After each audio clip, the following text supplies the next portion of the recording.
Good morning, my beautiful diamonds, my TikTokers. I don't know if I've already expressed to you how much I love Christian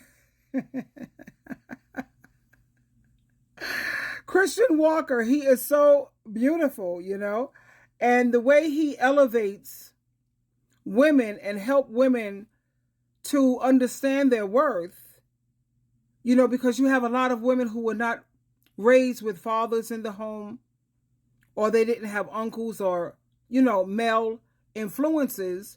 So they don't realize how they're supposed to be treated and what is expected of men.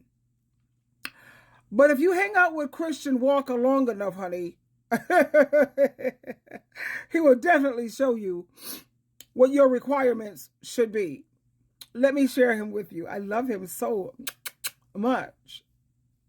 If you have to beg a man to give you what you want, he is not your man. You are a street beggar, except you're not begging for money, you're begging for love. If you have to beg a man to behave for you, to call and check in on you, to take you out, he is not your man. If you date men, you are either one of two types of people. You're either a street beggar, begging for a drop of love, poor in self-worth, and desperate, which is man repellent, so congratulations, or you're in your queen energy. And when it doesn't work out with one guy, you don't take it personally. You don't change yourself to try to become what you think he wants. You don't stalk him for a year. Maybe he's a loser and he wants to be with another loser. It is not your job to figure out why this guy didn't step up for you. You stand in your self-worth, you stand in your morals and your convictions and who you know you are, the queen you know you are, and you trust that you're going to attract the perfect match. A guy who refuses to step up and be the man you need him to be is not your perfect match. Have you lost your mind? Snap out of that poverty mindset. You're disgusting me. You're worth more than a dusty man who doesn't step up for you. You're a queen. Remember it. If you have to beg a man to give you what you want, he is not your man. You are a street beggar, except you're not begging for money, you're begging for love. You see, these are the kind of people I want to surround myself with. I don't want to be around people who want you to sugarcoat everything. He's a direct shooter. I love those type of people so much. He doesn't care about whether your feelings are being hurt. And this is what you call a good person, a kind person, not a nice person. He don't come at you nicely. He comes at you honestly, sincerely. And that's what a lot of people need. Like you have some people, they say, you don't know how to talk to people because you're too rough or you're too, no, baby. When you really love people, you're a straight shooter. Let me share another clip with you. Now, what is important for women to understand and to realize and keep in mind, if you're still interested in the dating thing, even in 2025, but if you can't find the type of man who's going to treat you like Christian Walker is telling you to hold out for, then you have to understand that a lot of women who are single, they're happier anyway. Let me share this clip with you. The happiest people are single women and married men. It was like this whole debate, and I'm like, I really think that is true. Honestly, you guys, I feel like a lot of married women are unhappy. Because they take on both roles. A lot of women take on both roles, and that's what makes them unhappy. Because when a man gets married, he automatically gets everything. He gets a home, he gets, he gets the good parts of a woman. He gets a chef, a nanny, a house cleaner, a prostitute. They get everything. They get everything. Literally. And then the woman is expected to do the housework and work as well.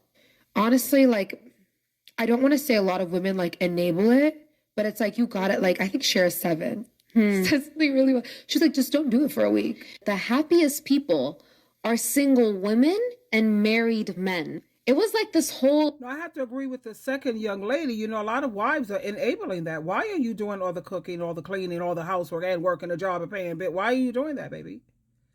I never could figure that part out. Just stop doing it. Tell him I'm not going to do it. And a lot of the women say, well, if I don't do it, then my house will be a mess, and I can't live in a mess. I can't live in a mess either. And that's when you have to live the LAT, L-A-T, lifestyle. Living apart together. You got his place? I'm not sure how to help you with that. I didn't ask you anything, Alexa. But thank you. You know, you live apart together. So you're talking about finances and what have you. You get a roommate. Let me share another clip with you. Like, aren't you scared being single in your 30s? And I'm like, people tend to forget that men actually end up with the longer end of the stick in marriage. The happiest people on earth are married men and unmarried women. The highest rate in suicides are divorced men and married women. So if we look at these facts and statistics, it is quite obvious that women are actually very happy on their own. But society likes to keep it a secret. Why, you ask? Well, society is run by men. And they wouldn't want us to know that we're happy without them. Because men always benefit from marriage, where women, not so much. Say to me, like, aren't you scared being single? So if you can't get a dude... Doing. I want to live... Chris. Oh, thanks, Chris. I love you. If you can't get a man who's going to do what you deserve to do, then keep in mind that, you know, the happiest people are single women and married men. And society, male patriarchy, they don't want women to know that. So if you can't get what is suggested here, and it's a new year, 2025.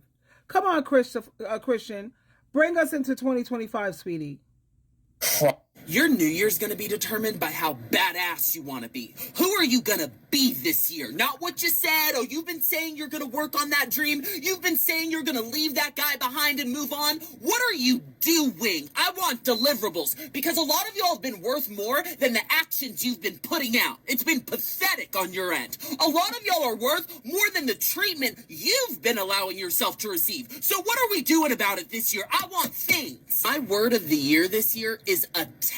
We're attacking the things we want and the things we know we deserve. A lot of us have already put the work in. We've been patient. We've been working in quiet. Now it's time to attack what's ours and get what's meant for us. Do not be passive this year. Don't be thinking about it. We're going after it. We're attacking it. We know we've put the work in. We know we've earned this. We know we've deserved it. It's on us to go get what's ours. So do the work and do it.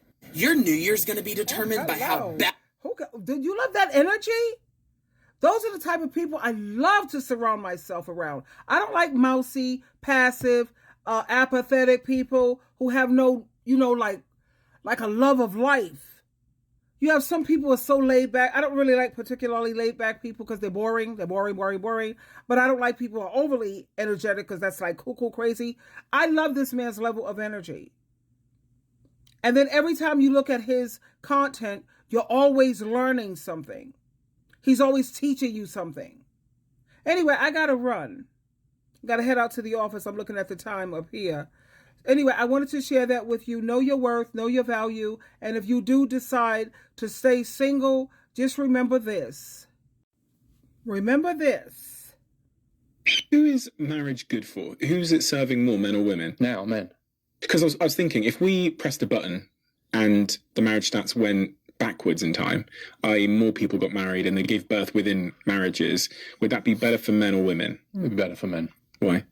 Because being with the kids and kind of with the mum is just right now still an incredibly important way for men to feel needed, connected, involved, etc. Mm-hmm. Now, that might change, but right now it is pretty clear that they'll do better. And like, if you look at the impact of being married and not married on employment, earnings, health, physical and mental health, life expectancy, huge positive impacts for men, much less so for women. And of course, if you go back, if we went the other way, like you'd say, well, actually women who weren't married were in real trouble economically until recently, right? Women used to be economically dependent on men, but men were emotionally dependent on women. And I think we've really done a lot on the first half of that. And it's kind of revealing the second part, the kind of the fact that actually wifeless men, partnerless men, childless men, they don't do so well. In fact, they do terrible. So remember that, my darlings. Twinkle, twinkle, twinkle.